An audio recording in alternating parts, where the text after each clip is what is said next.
Olá! Eu vim apresentar o trabalho intitulado Biogeografia das Criaturas Mitológicas Equinomorfas, uma jornada fascinante pela conexão entre cavalos selvagens e a mitologia.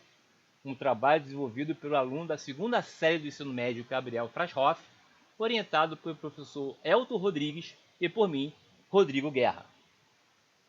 O cavalo, Equus ferus cabalus, simboliza força, liberdade e espiritualidade, acompanhando a humanidade por milênios, não apenas como força bruta ou transporte, mas também como fonte de inspiração para mitos e lendas que atravessam o continente. Criaturas mitológicas como morfologia equina são elementos constantes em inúmeras culturas.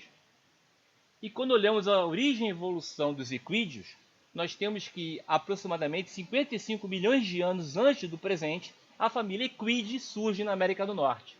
E a 3,6 milhões de anos antes do presente, o gênero Equus surge na região neártica, também América do Norte. E já no Holoceno, o cavalo foi domesticado a partir de uma população ancestral de Equus ferus ferus, chamada de Tarpan. E o próprio Tarpan conheceu a extinção pelas mãos do ser humano no século XVII, nas estepes da Eurásia. Mas quem foi o Tarpan, o ancestral selvagem dos cavalos domésticos? Os Tarpães eram cavalos que habitavam originalmente as estepes da Eurásia, região onde temos como principal distribuição a Ucrânia, Rússia e o Cazaquistão.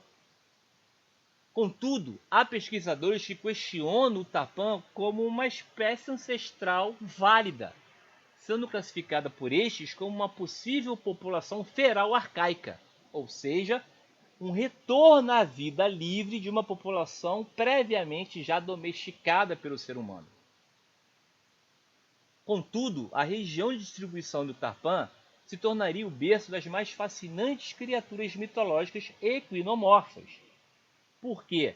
Porque o nosso trabalho identificou 33 criaturas mitológicas com aparência equinomorfa, distribuídas majoritariamente pela Europa, 73%, Ásia, 24%, e apenas uma espécie no continente africano, ou seja, praticamente coincidindo a origem desses seres mitológicos com a distribuição geográfica dos Tarpãs.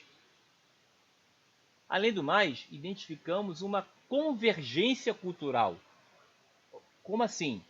De maneira análoga à convergência adaptativa encontrada em algumas espécies animais, há seres mitológicos que possuem uma aparência muito semelhante e poderes místicos também iguais, contudo com origens geográficas distintas, como cavalos alados, o Pégaso grego e o Tupá turco, simbolizando transcendência e poder divino, e cavalos chifrudos, como o unicórnio grego e o Carcadã persa, que representam pureza e uma força mística.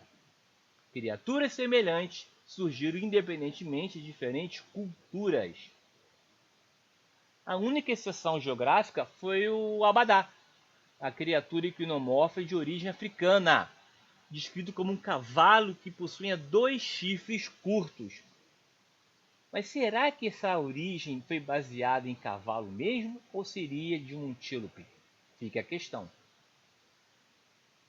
Então, da domesticação à criação dos seres mitológicos, temos que uma longa convivência entre humanos e cavalos nas estepes levou ao processo de domesticação, possivelmente de um tarpã, dos tarpãs, originando a etnozoologia entre cavalos e homens. E a partir dessa etnozoologia temos a criação de mitos e lendas equinomorfas, zoologia cultural. Então, a criação e a popularidade dessas criaturas mitológicas estão intimamente ligadas à convivência milenar com cavalos. E a única população de cavalos selvagens ainda viva é a da subespécie cavalo da Mongólia, Equus ferus przewalski, que continua a viver nas estepes asiáticas graças a um bom trabalho de reintrodução de indivíduos naquela região. Então, nós temos como conclusões que há uma conexão geográfica entre as criaturas mitológicas e a região que vivia o Tarpan.